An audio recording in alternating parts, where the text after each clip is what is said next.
In 1956, two passenger planes collided in midair above the Grand Canyon. 128 people died instantly. But here's what made it worse. Crashes like this were expected.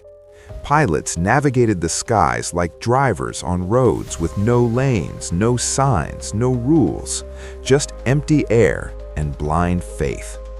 That disaster forced a system into existence. Without it, air travel as you know it wouldn't exist. Today, over 100,000 flights crisscross the sky above you every single day. Planes pass within miles of each other at 500 miles per hour constantly. Yet you board without fear. That's not luck. That's air traffic control, an invisible network tracking every plane every second. But it only exists because enough people died to force someone to build it. June 30th, 1956, a bright, clear morning.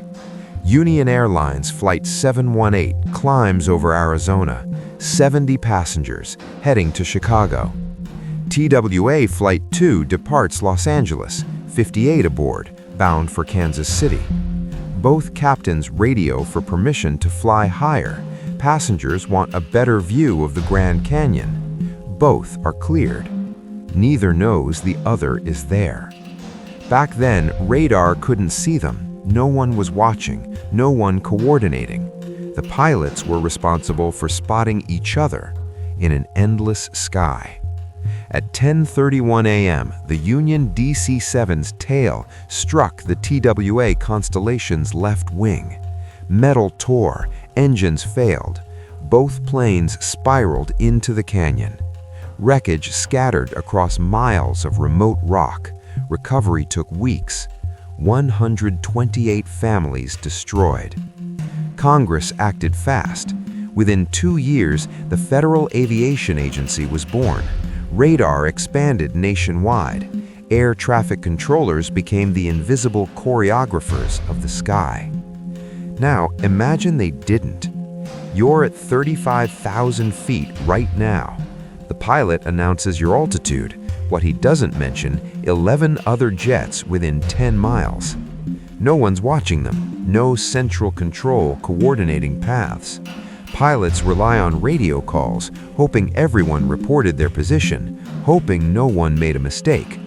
You glance out the window. A plane passes, close enough to see the windows. Was that safe? Neither pilot knows for sure. Collisions happen monthly. Delta 451 and cargo jet collide over Atlanta, 143 dead. Your phone buzzes, flight delayed 48 hours, airspace too crowded to risk departure.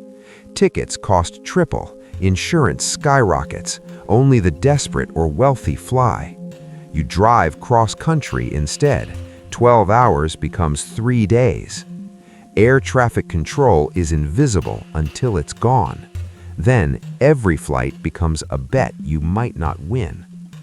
Every system you rely on was built this way. Tragedy, casualties, then the fix. Here's another one. Right now, a 3-digit number decides if you can buy a home, lease a car, or get approved for a credit card.